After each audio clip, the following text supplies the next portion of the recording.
ज़्यादातर लोग ये क्रिटिक कहते हैं कि यहाँ पर कॉपी कैट्स ज़्यादा हैं कि भाई अमेज़न दुनिया में चल गया तो आपने फ्लिपकार्ट बना लिया, वो भी बेच दिया। तो भारत ने अपना क्या बनाया, ऐसा क्या प्लेटफॉर्म बनाया है जिसको सारी दुनिया इस्तेमाल कर सके? एक हम एआई बेस्ड ड्रग डिस्कवरी में कर रहे हैं, एक कंपनी में कर रहे हैं जो एक तरह से आप समझें कि नए तरह का वो एक प्रोपल्शन इंजन बना रहे हैं। आज भी मैं शेयर बाज़ार के एक बड़े नाम से इंटरव्यू कर रहा था, वो कहते हैं कि भारत दुनिया में कहीं जाता है किसी ट्रेड फेयर में तो क्या लेकर के जाता है, चूरन चटनी लेकर के जाता है।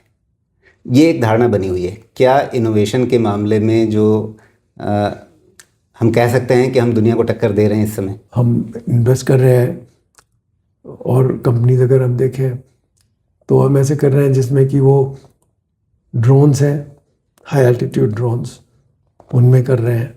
तो हम कई उस तरीके की कंपनीज में कर रहे हैं। जब से ये स्टार्टअप इंडिया लॉन्च किया प्राइम मिनिस्टर ने, इस फील्ड में एक डिफरेंट तरह की एनर्जी आ गई है। एक सवाल मेरा वही जो 20-25 साल पहले आपसे पूछता था कि भारत की माइक्रोसॉफ्ट है, भारत की एप्पल कहाँ है, फिर वो सवाल बदल गए बीच के वर्षों में कि ठीक है भारत ने गूगल कहाँ बनाया, भारत ने इस तरह से अमेज़न कहाँ बनाया अपना। आज की तारीख में लोग पूछेंगे कि ठीक है भारत का ओपन एआई कहाँ है, भारत का चैट जीपीटी कहाँ है, और आज की तारीख में पूछेंगे कि एंथ्रोपिक भारत का कहाँ है। क्या 5 साल बाद हमें ये पूछने की ज़रूरत नहीं पड़ेगी? नमस्कार, मैं हूँ राजीव। आज हम बात करने जा रहे हैं सौरभ श्रीवास्तव से, जो आईटी इंडस्ट्री और साथ ही वेंचर कैपिटल इंडस्ट्री के बहुत ही जाने माने प्रतिष्ठित नाम हैं। पद्मश्री सम्मान उन्हें मिल चुका है।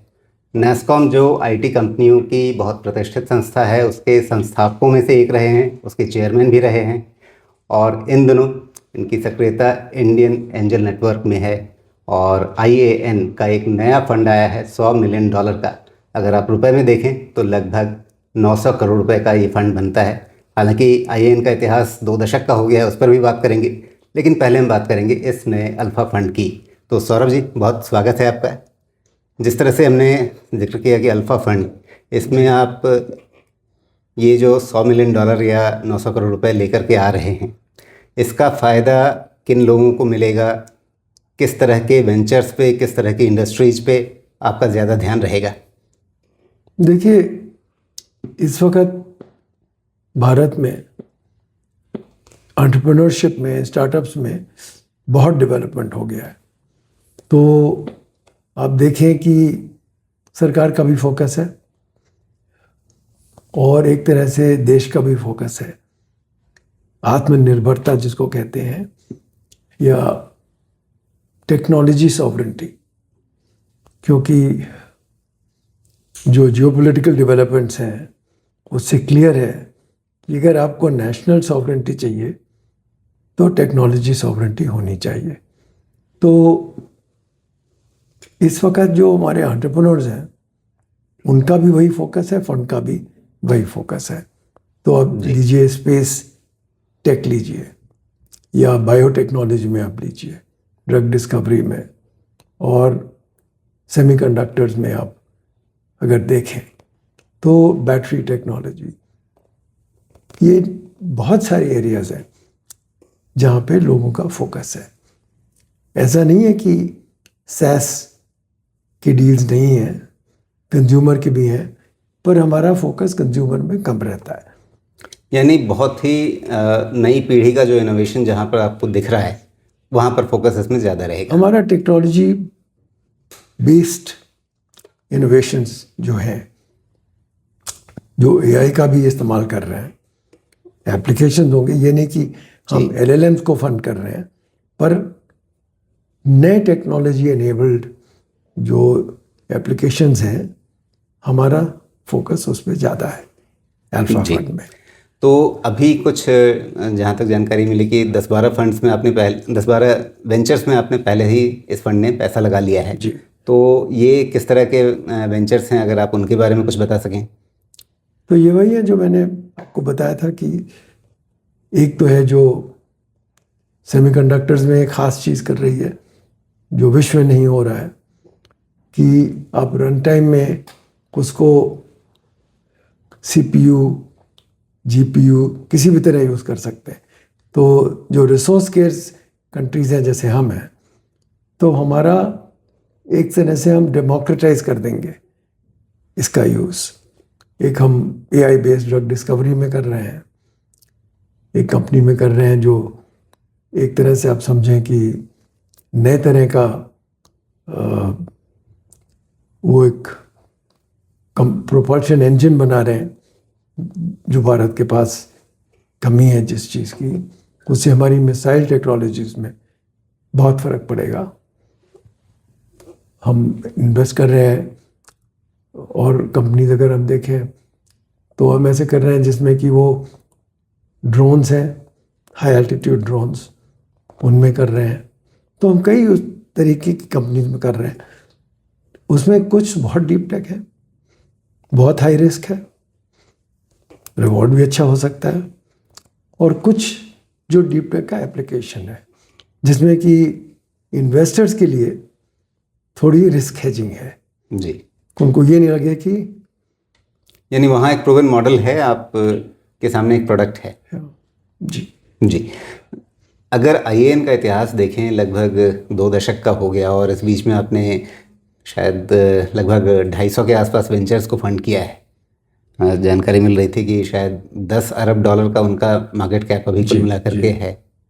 तो अभी तक आईएएन की जो यात्रा है 2 दशक की, आप कैसे देख रहे हैं?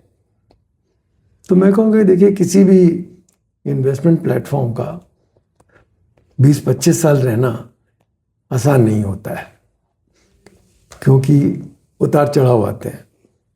तो ये एक तरह से हमारी खुशकिस्मती है कि हमारा काफ़ी स्टडी रहा है। जो हम IRR देते आए हैं वो फैली स्टडी IRR है, 20 साल के ऊपर, और वही एक्सपर्टीज जो है वो फंड्स में जाती। तो उसमें काफ़ी सीखें भी होती हैं। जब हमने शुरू किया था तो डीप टेक तो था ही नहीं जी। सब लोग IT सर्विस करते थे, BPO करते थे। वो धीरे धीरे बदला, फिर सब SaaS करने लगे, और कंज्यूमर का तो काफ़ी रिसेंटली आया ही है। काफ़ी कंज्यूमर ब्रांड्स इंडिया में बन रहे हैं, वो भी अच्छी बिजनेस है कंज्यूमर्स का। उसमें हमारा उतना फोकस नहीं है। जी।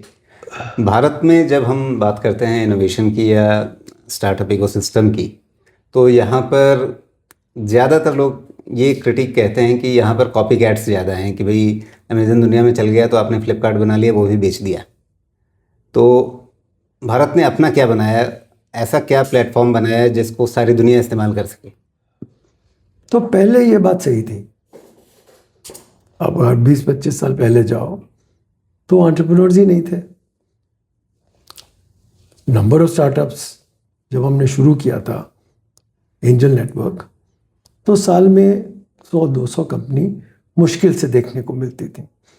इन्वेस्टेबल 1 या 2 होती थी। तो उस वक्त कॉपी कैट टाइम था, वो बदल गया है। पिछले 10 साल में जब से ये स्टार्टअप इंडिया लॉन्च किया प्राइम मिनिस्टर ने, इस फील्ड में एक डिफरेंट तरह की एनर्जी आ गई है। तो अब आप देखिए, तो 1000 से कम थे, अब 2 लाख है। ज़्यादा इम्पोर्टेंट चीज़ ये है कि ये कौन है एंटरप्रेन्योर्स। ये वो नहीं है जिनको नौकरी नहीं मिल रही है जी। ये हैं जो 3 करोड़ 4 करोड़ की सैलरी में नौकरी कर रहे हैं, उसको छोड़ के स्टार्टअप कर रहे हैं। जो बेस्ट और ब्राइटेस्ट ब्रेन्स हैं वो अब यहाँ पे आ रहे हैं। कई हैं जो पहले स्टार्टअप्स कर चुके हैं या किसी MNC के प्रोडक्ट ग्रुप में काम कर चुके हैं, तो उनको पता है प्रॉब्लम्स क्या है, सॉल्व क्या कर रहे हैं। तो अब जो स्टार्टअप्स कर रहे हैं, जो मैंने आपको जिन कंपनीज के बारे में बताया, वो चीज़ कॉपी कैट नहीं कर रहे हैं। वो जब बनाएंगे तो वो फर्स्ट इन द वर्ल्ड होगी। और एक नहीं, कई स्टार्टअप्स हैं जिनको अब कॉन्फिडेंस आ गया है कि हम best in the world, first in the world बना सकते हैं, हमें कॉपी कैट करने की ज़रूरत नहीं है। तो वो क्वालिटी ऑफ फाउंडर्स, उनका एम्बिशन जो है, पैशन जो है, वो अब काफ़ी डिफरेंट लेवल पे हो गया है। तो क्या हम सोच सकते हैं कि आगे जिस तरह का इकोसिस्टम हमें सिलिकॉन वैली में दिखता है, वैसा एक इकोसिस्टम यहाँ भी बन पाएगा? यकीनन बिल्कुल ही वही होगा, और उतना टाइम भी नहीं लगेगा। 5-10 साल के बीच में आपको वही दिखाई पड़ेगा, क्योंकि आप देखिए ग्लोबली तो स्केल पे कहाँ पे है एंटरप्रेन्योरशिप। यूएस में है, इजराइल में है, पर इजराइल का स्केल लिमिटेड है। यूरोप में है, यूके, फ्रांस में, पर अब हम उसको पास कर चुके हैं। चाइना में है, पर वो काफ़ी स्टेट कंट्रोल्ड है, तो हमें ज़्यादा इन्फॉर्मेशन भी नहीं है। तो विश्व में और कौन सी जगह है? तो हमारे 2 लाख स्टार्टअप्स हैं, हमको अगले 5-10 साल में 1 मिलियन चाहिए। 2047 में तो कम से कम 10 मिलियन हो चाहिए मेरे को स्टार्टअप्स। तो ये तो बिल्कुल आप समझ लें कि अभी शुरुआत हुई है जी, ग्राउंड फ्लोर पे हम।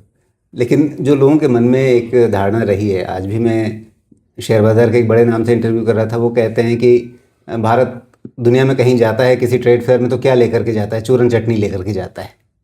ये एक धारणा बनी हुई है। क्या इनोवेशन के मामले में जो हम कह सकते हैं कि हम दुनिया को टक्कर दे रहे हैं इस समय? देखिए ये बात सही थी। क्यों? क्योंकि हमारे लाइसेंस परमिट कोटा राज ने एक तरह से इनोवेशन किल कर दिया था। जब खोल भी दिया 91 में, तो हमारी जितनी भी पुरानी बड़ी कंपनियां हैं उन्होंने कुछ करा नहीं, प्रॉफिट बढ़ गए, इनोवेशन नहीं किया। तो ये सही है कि उनके पास कुछ था ही नहीं, वो जॉइंट वेंचर्स करके इंडियन मार्केट के लिए बना रहे थे, तो उन्होंने कोई इनोवेशन नहीं किया। तो जो आप कह रहे हैं वो बात सही थी, क्यों क्या ले जाते, चूरन ही था। और बाकी तो जो इनोवेशन था वो बिग इंडस्ट्री ने करा ही नहीं हमारे यहाँ। सैमसंग, एलजी, मित्सुबिशी, सोनी जो अब कर रहे थे और कंट्रीज़ में, हमारी बड़ी कंपनीज ने दे लेट द कंट्री डाउन, उन्होंने नहीं कुछ किया। वो चीज़ अब स्टार्टअप्स कर रहे हैं। तो सबसे पहले विश्व को हमने क्या दिया? आईटी सर्विसेज में नंबर 2 आप समझिए, $300 बिलियन इंडस्ट्री है, सबसे ज़्यादा लोग यहीं हैं। तो वो इमेज चेंज हुई आईटी सर्विस इंडस्ट्री से। मैं एक बार अमेरिका में था टैक्सी पे, तो उस टैक्सी ड्राइवर जो इंडियन था ओरिजिन का, उसने मुझे बोला कि भाई, बात करने लगा, पता चला तो कहने लगा भाई आपको बहुत सलाम हम करते हैं, थैंक यू वेरी मच, आपकी वजह से हमारी इज़्ज़त बढ़ गई है। क्योंकि अब हम लोगों को बोलते हैं कि हम तो आईटी में हैं, ये पार्ट टाइम कर रहे हैं, क्योंकि पहले कोई इज़्ज़त नहीं थी, तो उससे इज़्ज़त बनी। अब जो हो रहा है, अब आप देखेंगे कि अगले 5 साल में यहाँ से बाहर ख़ास चीज़ जाने लगेंगी, क्योंकि हमारे एंटरप्रेन्योर्स में सेल्फ कॉन्फिडेंस ही नहीं था। जी, दे डिड नॉट थिंक कि वो कर सकते हैं। जी। यहाँ पे 2 चीज़ें आपसे पूछूंगा। एक सवाल मेरा वही जो 20-25 साल पहले आपसे पूछता था कि भारत की माइक्रोसॉफ्ट है, भारत की एप्पल कहाँ है? फिर वो सवाल बदल गए बीच के वर्षों में कि ठीक है, भारत ने गूगल कहाँ बनाया, भारत ने इस तरह से अमेज़न कहाँ बनाया अपना। आज की तारीख में लोग पूछेंगे कि ठीक है, भारत का ओपन एआई कहाँ है, भारत का चैट जीपीटी कहाँ है, और आज की तारीख में पूछेंगे कि एंथ्रोपिक भारत का कहाँ है। क्या 5 साल बाद हमें ये पूछने की ज़रूरत नहीं पड़ेगी? नहीं, देखिए पहले मैं एक इसका कॉन्टेक्स्ट सेट करूँ। ये मुझे भी लोग बहुत पूछते हैं। तो जब पूछते हैं लोग कि आईटी सर्विस बहुत बढ़िया है, तो आपका ये गूगल, जैसे आपने बोला, ये सब कंपनी का है। आप ग्लोब में देखिए, भारत को छोड़ दीजिए, अमेरिका के अलावा और किस कंट्री ने करी है कंपनीज? चीन ने की है, उनके अपनी क्लोज चीन को छोड़ दीजिए जी, क्योंकि वो मार्केट बंद बंद करके कर सकते हैं। और किसने करा है? और चीन ने तो अभी जागा है। इतने सालों क्या हो रहा था? एसएपी को छोड़ के विश्व में ये सब अमेरिका में ही हुआ है। क्यों? क्योंकि सिर्फ अमेरिका के पास कैपिटल था, रिस्क कैपिटल। सिर्फ अमेरिका के पास इतनी बड़ी मार्केट थी। तो इकोसिस्टम कहीं पे था ही नहीं। ऐसा नहीं कि हमने नहीं किया, विश्व में किसी ने नहीं किया, जो हमसे डेवलप थे उन्होंने भी नहीं किया। तो ये समझना चाहिए कि ये पॉसिबल था ही नहीं। आपके पास घर बनाना है और ईंट नहीं है तो आप बनाएंगे कैसे? जी। तो हो ही नहीं सकता था।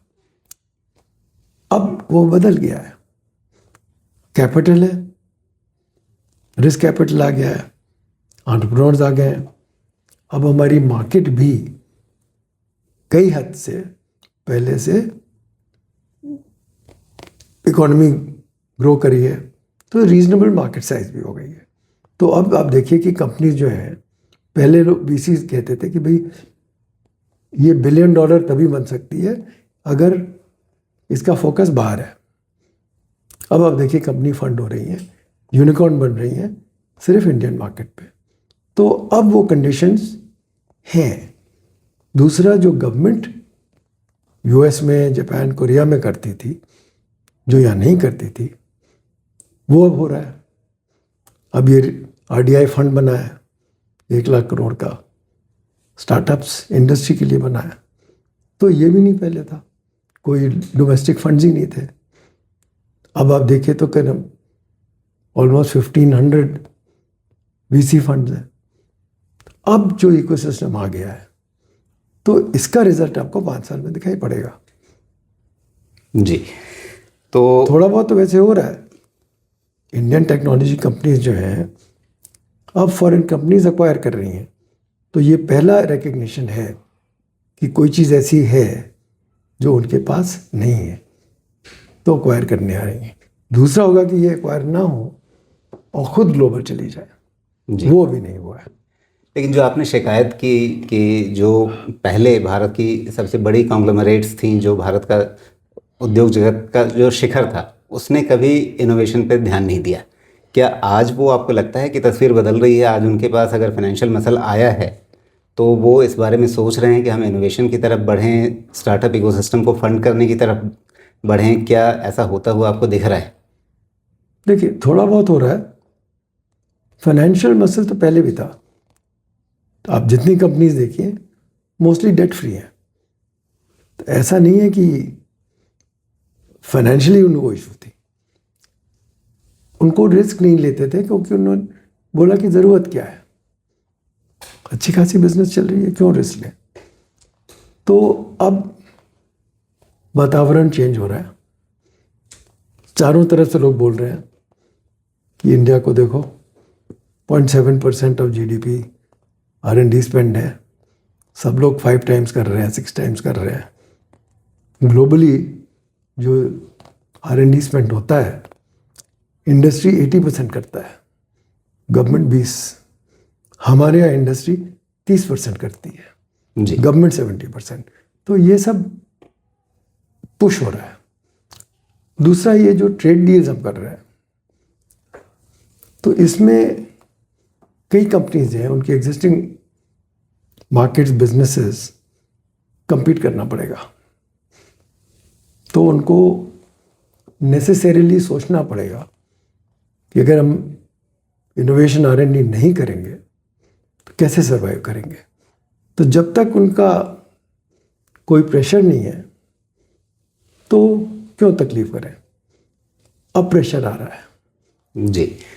आपने IT इंडस्ट्री को शुरुआत से देखा है भारत में उभरते हुए, नेस्कॉम के आप फाउंडिंग मेंबर रहे, चेयरमैन रहे। IT इंडस्ट्री हमारी सिर्फ सर्विस ओरिएंटेड रही, सिर्फ दूसरों के लिए काम करके हमें डॉलर कमाने हैं, ये सीधा सीधा फोकस रहा। आज की तारीख में भी निवेशक पूछते हैं कि दुनिया AI का काम कर रही है, AI में इतनी तरक्की हो रही है, हमारी कंपनियों की क्या तैयारी है, हमें मालूम ही नहीं। देखिए, IT सर्विस और प्रोडक्ट कंपनीज अलग चीज़ होती है। तो IT सर्विस कंपनी को आप गूगल से मत कंपेयर करिए, आप एक्सेंचर से कंपेयर करिए, कैपजेमिनी से कंपेयर करिए।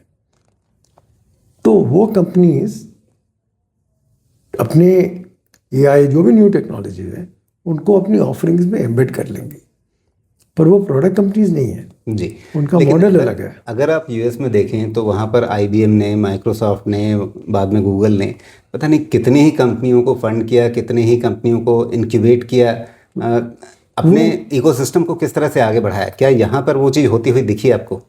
यहाँ वो चीज़ बहुत कम रही है, अब शुरू हो रही है। अब हम देख रहे हैं कि जो लीडिंग कंपनीज हैं वो इन्वेस्ट कर रही हैं स्टार्टअप्स में, कुछ एक्वायर कर रही हैं, कुछ चेक्स लिख रही हैं, थोड़ी तौर से हो रहा है। तो जैसे आप प्रेम जी इन्वेस्ट को देखें, इन्फोसिस वो भी कर रहे हैं, टाटाज ने शुरू किया है, तो अब टीसीएस वगैरह जो अब कंपनीज हैं उन्होंने शुरू किया। जो हमारी पुरानी कंपनीज थी, ओल्ड इंडस्ट्री, उन्होंने भी एक फैमिली ऑफिस बनाया है, और उसमें शेयर बाजार में तो खैर करते ही हैं जी, पर अब थोड़ा बहुत स्टार्टअप्स में इन्वेस्टमेंट शुरू किया है। तो आप, मेरे ख्याल से ये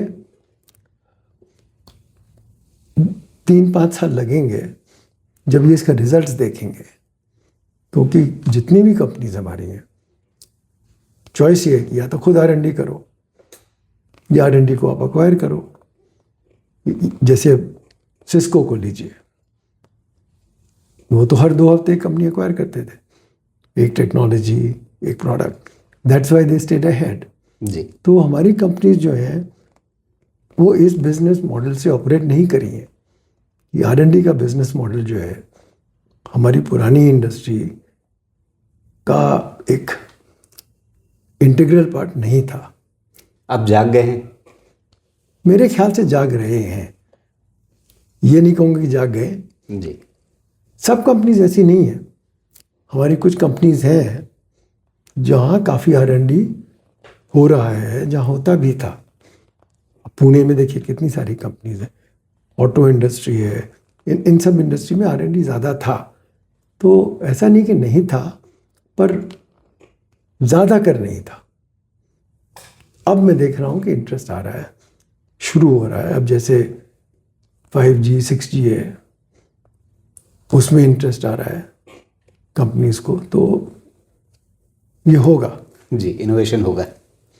लेकिन आईटी सर्विसेज इंडस्ट्री को आपने इतने करीबी से देखा है, इतने समय से देखा है, अब जो चुनौती उनके सामने है एआई के चलते और पिछले कुछ दिनों में एंथ्रोपिक के चलते, दुनिया भर के शेयर बाजारों में, भारत की छोड़ दीजिए आप, दुनिया भर के जो बड़े बड़े नाम हैं आईटी सर्विसेज के, उन सब का हाल ख़राब है। शेयर बाज़ार में रोज़ कुछ ना कुछ उनकी गिरावट हो रही है, और सिर्फ आईटी सर्विसेज तक नहीं बल्कि इवन अकाउंटिंग तक, लॉ फर्म्स तक, उन सब पर इसकी चोट पड़ने वाली है, ये सबको दिख रहा है। आपको क्या लगता है आईटी सर्विसेज इंडस्ट्री भारत की इस चुनौती का सामना कैसे करेगी? देखिए, हमारी आईटी इंडस्ट्री जो है वो बड़ी रेजिलिएंट है,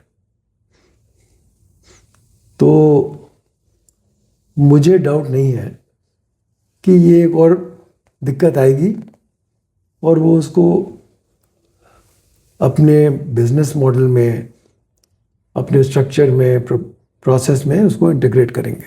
अब जैसे सबको एआई यूज़ करना है, बट सब कंपनीज जो हैं they don't know how to use AI, तो उनको कौन बताएगा? उनको भी सर्विस चाहिए। तो ऐसा नहीं है कि